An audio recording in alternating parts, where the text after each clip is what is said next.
इस कार्यक्रम के पुण्यार्चक हैं श्री एक दिगंबर जैन मंदिर पंचायत, ग्राम बाजार, डिब्रूगढ़, असम। तो भाई आचार्य भगवान विश्व सार जी महाराज उसी मार्ग में कैसे हमें चलना है इस बात को बता रहे हैं। आचार्य कह रहे हैं अधीर होना कायरता है, दुर्बलता है, धीर बनो। धीर समझते हो? हिम्मतवान, साहसवान, उसे कहते हैं धीर। अधीर जो जिसके अंदर वो धैर्य नहीं होता, धैर्य नहीं होता, जिसके अंदर तुरंत चाहिए, कुछ भी काम किया तुरंत उसका रिजल्ट दो, तुरंत रिजल्ट चाहिए हमको। इधर किया ना, हाँ हो गया क्या, एक बार आपने किसी को भेजा काम के लिए कि जाओ ये काम करके आ जाना, 2 दिन का समय देते हैं। आप क्या करते हो, 2 दिन का समय दोगे, ये काम कर देना, और 1 घंटे बाद फोन लगाओ, क्यों हो गया क्या? अरे आपने 2 दिन का समय दिया, वो 1 मिनट पहले करेगा। लेकिन आपको धैर्य नहीं है तो आप बार बार उसको तंग करेंगे, हुआ कि नहीं, हुआ कि नहीं, हुआ कि नहीं, हुआ कि नहीं। तो आचार्य कह रहे हैं कि धैर्यवान बनो, मत बनो। अधीर बनना कायरता का लक्षण है, दुर्बलता का लक्षण है, शक्ति की क्षीणता का लक्षण है। अधीरता में संपत्ति नहीं कमा पाओगे। जो अधीर व्यक्ति होता है वो कभी संपत्ति नहीं कमा पाता। एक व्यवसाय में थोड़ा सा घाटा देखा, बदल दिया, दूसरा कर लिया, दूसरे में थोड़ा सा लगा, वो बदल दिया, तीसरा कर लिया, तीसरे में थोड़ा लगा, चौथा कर लिया। अधीर व्यक्ति हमेशा हानि ही प्राप्त करता है। धीर व्यक्ति जो होता है, आश्चर्य करके, जैसे एक व्यापारी धीरता को रखता है, यदि ऐसे आप साधु बन के धीरता को प्राप्त कर लो तो नियम से भगवान बन जाओ। एक व्यापारी सुबह दुकान खोलता है, अपना धन संपत्ति लगा लेता है पहले से, चलेगी नहीं चलेगी, बिकेगी नहीं बिकेगी पता नहीं है, सामान भरा, माल भरा है, बिकेगा कोई गारंटी है क्या? कस्टमर आएंगे कोई गारंटी है क्या? लेकिन फिर भी देखो कितना धैर्य है, सुबह से शाम तक बैठ रहता है इस उम्मीद में अब आएगा, अब आएगा। शाम तक आखिरी आती दुकान शटर बंद करने तक भी उम्मीद नहीं छोड़ता कि कस्टमर आएगा। उसे उम्मीद रहती है और बिल्कुल आकुल व्याकुल रहता है, और पूरा दिन नहीं भी आए अगले दिन फिर से खोल के बैठ जाता है। कल नहीं आए तो कोई बात नहीं, आ जाएगा। कल बिक्री नहीं हुई तो कोई बात नहीं, कल व्यापार नहीं चला तो कोई बात नहीं, आज चलेगा। बोले कितना धैर्य है एक व्यापारी को, तब जाके कहीं पैसा कमा पाता है। ऐसी पैसा नहीं कमा पाता व्यक्ति। अधीर व्यक्ति फिर पैसा नहीं कमा सकता। अब कोई नहीं आ रहा बंद करो, अब कोई नहीं आ रहा बंद करो, तो कमा लिया पैसा उसने। कोई नहीं भी आ रहा है तब भी शांति से खुल के बैठता है, शांति से खुल के बैठता है। ऐसा व्यक्ति ही बड़ा आदमी बन पाता है। आचार्य कह रहे हैं सुबह से दुकान खोलते हो, आवश्यक नहीं है कि चल जाएगी, कोई जरूरी नहीं चलेगी। कभी तो घर से खर्च करना पड़ता है, कभी कभी तो ऐसी स्थिति आ जाती है कि दुकान चल नहीं रही और खर्चा भी नहीं निकल रहा, घर की पूंजी लगानी पड़ती है, स्टाफ का पेमेंट भी पुराने जमा पूंजी से देना पड़ता है, ऐसी स्थिति भी आती है। तब भी आशा की डोर लगाए बैठे रहते हो। क्या डोर लगाए बैठे रहते हो? कि चलो कोई ना कोई शाम तक तो आ ही जाएगा, अभी नहीं तो शाम तक कोई आ जाएगा। अंतिम दुकान बढ़ाने तक, मंगल करने तक सोचता है कि अभी तो भी कोई ग्राहक आ जाए। कितनी आशा आपको बंधी है। श्री कमाने में तुम इतना धैर्य रखते हो, श्री जी बनने के लिए कितना धैर्य चाहिए। आचार्य कह रहे हैं जब श्री कमाने के लिए, पैसा कमाने के लिए इतना धैर्य लगता है तो समझा रहे हैं कि श्री जी बनने के लिए कितना धैर्य लगता होगा। एक भव में कोई श्री जी नहीं बन जाता, भगवान नहीं बन जाता। एक भव में कोई भगवान नहीं बनता है, अनेकों भव की तपस्या होती है इस जीव की। जो भगवान बने, आपको ऐसा लगता है अरे भगवान गए, आदिनाथ भगवान जन्म दिया बन गए, इससे पहले स्वर्ग थे, स्वर्ग से नीचे आए और भगवान बन गए। क्या ही है, मुनि बने और भगवान बन गए। ये एक भव की साधना नहीं है, ये अनेकानेक भवों से जब जीव एक कुएं से पानी खींचते हो आप लोग, पहले कुएं से पानी खींचा जाता था तो रस्सी का निशान बनता था पत्थर पे। एक दो बार की रस्सी खींचने से रस्सी पे का निशान नहीं बना पत्थर पे। पत्थर जो कटा है, घिसा है, वो एक दो 10 बाल्टी निकालने से नहीं घिसा, सैकड़ों बाल्टियां पानी जब उससे निकला है और सैकड़ों बार रस्सी का जब घर्षण हुआ है उस पाषाण पे, तब कहीं वो मुलायम रस्सी से कठोर पाषाण कट पाया है। कितनी बार गई रस्सी, कितनी बार रस्सी गई होगी, तब जाके कहीं वो कठोर पाषाण पर भी निशान पड़ गया। ऐसी अनेक भवों के संस्कार, अनेक भवों के संस्कार। ये आप ये नहीं सोचना कि इस भव के संस्कार है आपकी जनवाणी सुनने के, ये बिल्कुल भी भ्रम में मत रहना। ना जाने कितने भवों के संस्कार डल रहे हैं आपकी आत्मा में, तब जाके ये एक भव ऐसा आया है जिसमें आप शांति से बैठ के जनवाणी सुन रहे हो। व्यक्ति को लगता है ऐसा है, अभी हुआ है, अभी नहीं हुआ है। एक पत्थर भी तोड़ा जाता है, एक चट्टान भी तोड़ी जाती है, तो 10, 20, 50 हथौड़ा पड़ते हैं उसमें, तब जाकर चट्टान टूटती है। एक हथौड़े में कोई चट्टान नहीं टूटी आज तक। 10, 20, 50 हथौड़े पड़े तब जाकर एक चट्टान टूटती है। 50वें हथौड़े से चट्टान टूटी, पहले हथौड़े का कोई काम था क्या उसमें? ओ पदम जी, 50वें हथौड़े से चट्टान टूटी है। ऐसे तो हथौड़े दे रहे थे, टूटी नहीं रही थी। जब 50 हथौड़े मारे उसपे तब जाके चट्टान टूटी। 25 के बाद 30 के बाद दरार दिखाई दी, उसके 50वें हथौड़े तक पहुंचते पहुंचते प्रकाश चट्टान टूटी है। बताओ कौन से हथौड़े से चट्टान टूटी है? बोलो, कौन से हथौड़े से चट्टान टूटी? 30वें से या 50वें से? 30वें पे जाके दरार दिखी। 30 हथौड़े मारे। अभी आप यहीं पे हथौड़े मारो किसी चीज में, एक दो तो पता नहीं चलेंगे कहाँ गए कैसे हुए। जब 15-20 मार लो तब आपको एक दरार सी दिखाई देगी, और जब और ज्यादा मारो तो टुकड़े दिखाई देंगे। तो 30 हथौड़े मारे तब प्रदीप नाम है ना तुम्हारा, प्रदीप जब दरार दिखाई दी, और जब 50 हथौड़े पड़े तो पत्थर टूक टूक हो गया। अब बताओ ओम कौन से नंबर के पत्थर से चट्टान टूटी है? कौन से नंबर के हथौड़े से? दिखा तो 30 पे ही है। 20 से क्या हुआ फिर? 20 से क्या हुआ? हर हथौड़ा उसको कमजोर कर रहा था, अंदर से कमजोर कर रहा था। हमको दिखाई नहीं दे रहा था, हमको पता नहीं चल रहा था कि कुछ हो रहा है। ये प्रवचन, ये देशना एक एक हथौड़ा है हमारे मिथ्यात्व के ऊपर, मोहिनी कर्ण के ऊपर हथौड़े हैं ये। हमें समझ में नहीं आ रहा कि हमारे अज्ञान को नाश कर रहे हैं। संग में थे, आचार्य प्रवचन करते थे और हम लोग चुपचाप सुनते रहते थे, कुछ भी पल्ले नहीं पड़ता था, क्या ही बोल रहे। तो उठाई कॉफी और लिखते रहते थे, बस बैठे बैठे लिखते रहते, लेकिन सुनते जरूर रहते थे।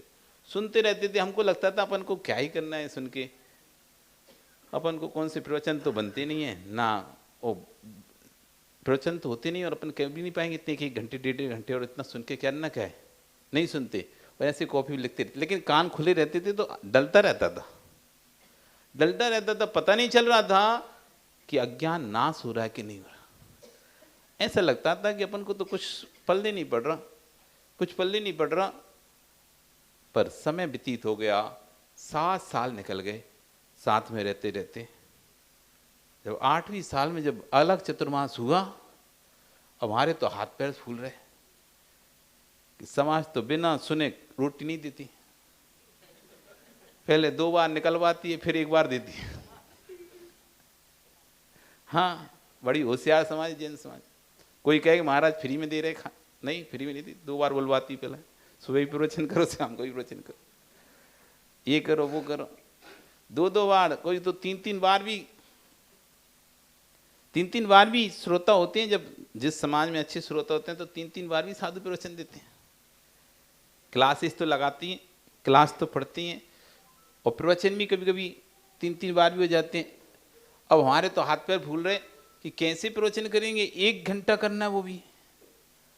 अब 1 घंटा कैसे प्रवचन होगा? हाँ, तो 10 मिनट के बाद ही ऐसा होता है जैसे क्या बोलें, सुन्न हो जाता है दिमाग की, कुछ समझ नहीं रहा क्या बोले। जैसे भागचंद जी की स्थिति है ना, यदि कागज, कहाँ गए हैं, क्या बैठे क्या, चले गए। यदि कागज हटा दिया जाए तो खुद सोचेंगे क्या बोलूँ अब मैं। जितना लिखा है उतना लिखने के बाद वो सोचेंगे क्या बोलूँ मैं, दिमाग ही नहीं चलता, सुन्न हो जाता है बिल्कुल। ऐसी स्थिति 10 मिनट में तो सुन्न हो जाता था। संग में रहते थे तो 20-20 पेज, 25-25 पेज लिखते थे। अब सोचे थे ये प्रवचन करेंगे, 20 मिनट बोलना है, 15 मिनट आराम से निकल जाएगा। पता चला 5 मिनट में 20 पेज खत्म हो जाते थे। 2-4 लाइन बोली, फिर पेज पलट लिया, फिर 2-4 लाइन, फिर पेज, ऐसे करते पता चला 5 मिनट में ही पूरे 20 पेज पे निपट गए। अब अगले 5 मिनट करें क्या? अब लिख तो लेते थे, लेकिन पढ़ने का कहाँ से समय? जब ऊपर देखेंगे तो नीचे कैसे पढ़ेंगे, और नीचे पढ़ेंगे तो फिर सब भूल जाएंगे क्या चल रहा है आगे ऊपर का, पड़ेगा नहीं है इम्प्रेशन, तो बड़ी दिक्कत होती थी। पर धीरे धीरे पता नहीं चला, जब पहला चातुर्मास पांडिचेरी में हुआ, 1 घंटा प्रवचन कैसे होता था, तब समझ में आया कि जो सुन रहे थे वो व्यर्थ नहीं जा रहा था। जब वहां गद्दी बैठते थे ऐसा लगता था कि यही तो सुन रहे थे, यही तो बोलना है, बस वो ही बोलते चले जा रहे हैं। कहाँ से निकलता जा रहा है, कहाँ से निकलता जा रहा है, वो कहीं से निकलता नहीं जा रहा था। जो बैठ कर गुरु जी के प्रवचन सुनते रहते थे, वो अंदर ही अंदर सुसुप्त मन में जाकर बैठ चुके थे। और जब बोलने की बारी आई तो वो ही वैसे वैसे निकलने लगे। अब ये आपको नहीं समझ में आता, आप बोलते हैं माता क्लास महाराज जी हमारे ऊपर से निकलती क्लास, समझ नहीं आती, कभी कभी बोलते हो क्या पढ़ा रहे, कुछ ही समझ नहीं आता, भूल जाते हैं। आप बिल्कुल नहीं भूले हो, आपको गलतफहमी है आपकी, क्या आप भूल गए हो। और वो लोग एकदम पागल लोग हैं जो ये सोच के कि क्लास कठिन है और हमारे ज्ञान हमारे सिर में नहीं चढ़ती, हमारे को नहीं समझ में आता, और क्लास में आना छोड़ देते हैं। ये सबसे बड़े मूर्ख हैं। समझ में नहीं आए तब भी आओ, समझ में नहीं आए तब भी आओ। कब इतना तो समझ में आएगा कि कुछ तो है भगवान की वाणी जो हमारे दिमाग से भी परे है। इतना तो समझ में आएगा कि समझ में नहीं आ रहा, कुछ है जो हमारा, हम जिसको अपने आप को जितना होशियार समझते हैं कि हम बड़े होशियार हैं, हम होशियार हैं, बड़े हम होशियार हैं, तब समझ में आया कि अरे मैं तो ये भाषा भी नहीं समझ पा रहा हूं, और अपने आप को होशियार समझता हूं, अपने आप को ज्ञानी समझता हूं, बड़ा चालाक समझता हूं, लेकिन ये 4 बातें भगवान की जो बोली गई हैं भी मेरे दिमाग में पल्ले नहीं पड़े। तब समझ में आएगा हम कितने होशियार हैं। नहीं भी समझ में आए तब भी बैठो, आज नहीं तो कल यही वाणी आज यहाँ सुनी जाएगी, हो सकता है अगले भव में समझ में आ जाए। क्योंकि आप कभी कभी देखते होंगे, हमने तो कई बार अनुभव किया और आपने किया हो तो नहीं पता, कभी कभी कोई समझाता है तो ऐसा लगता है कि अरे ये तो हमको समझ में आ रहा, मतलब ऐसा लगता है जैसे हम जानते हैं, पहले से पढ़ा हुआ हो हमने, कभी नहीं पढ़ा, फिर भी कोई समझा रहा है तो कठिन से कठिन विषय हमको एक बार में समझ में आ रहा है, तुरंत जल्दी समझ में आ रहा है, हमारे दिमाग में बैठ रहा है। हमको लग रहा है हमने देखो कितनी एक बार में समझ लिया, एक बार नहीं समझा, ये पहले आपने सुन के रखा था किसी भव में, उसके संस्कार उसमें कम थे, आज भी संस्कार ज्यादा रूप में आए, इसलिए तुम्हें समझ में आ रहा है।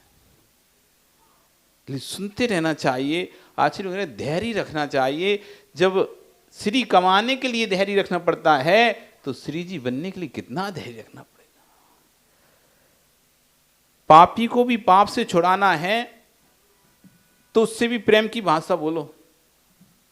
अशुभ बोलना बंद करो, अशुभ सोचना बंद करो, अशुभ सुनना बंद करो, धैर्य को लेकर आओ। तुम्हारे घर में जितने भी काम बिगड़ रहे हैं वे अधीरता से बिगड़ रहे हैं। बेटा अलग होने की बात कर दे तो धैर्य रखना, गर्म मत होना, उसकी कमियां मत खोजना। कमी ये देखना कि जिसने भवन बनाया है खंडर होने के लिए नहीं बनाया, भवन तो भवन के लिए बनाया था, लेकिन समय कहता है तुम सुंदर से सुंदर भवन बना लो, अच्छे से अच्छा बना लो, अच्छा सा अच्छा इंटीरियर कर लो, एकदम महंगी से महंगी वस्तु लगा लो,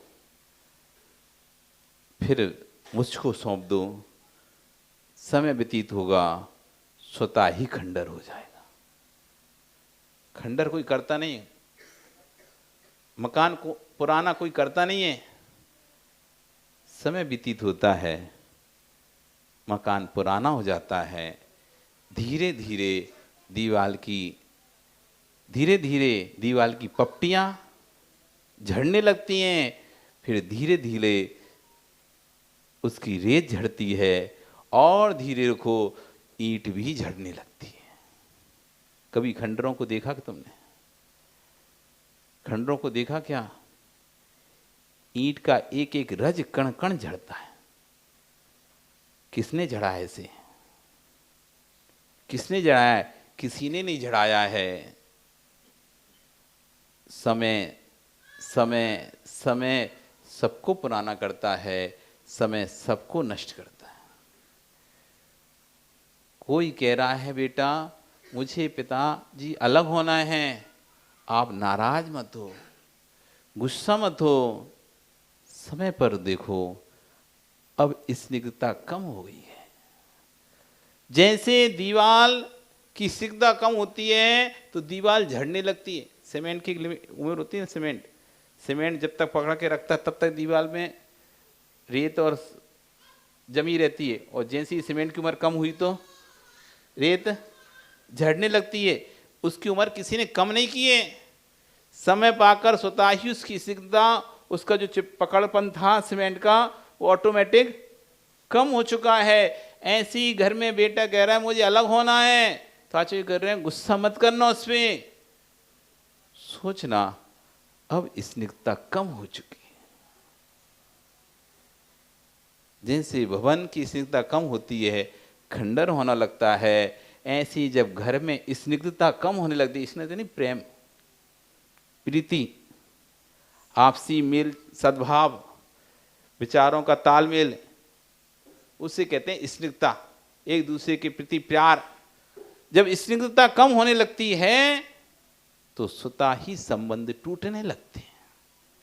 संबंध कोई तोड़ता नहीं है, संबंध कोई तोड़ता नहीं है। स्निग्धता कम होती है तो संबंध स्वतः ही टूट जाता है। इसलिए गुस्सा मत हो, विचार करो तत्व पर, धैर्य रखो, स्निग्धता कम हो गई है।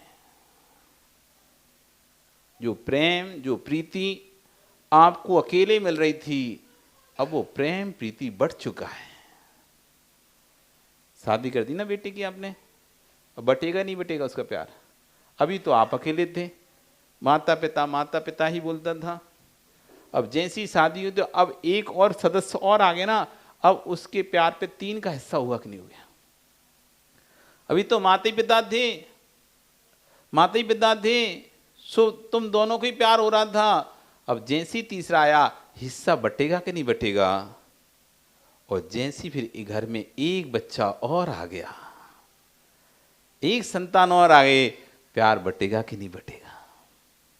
इस कार्यक्रम के पुण्यार्जक थे श्री एक दिगंबर जैन मंदिर पंचायत, ग्राहम बाजार, डिब्रूगढ़, असम।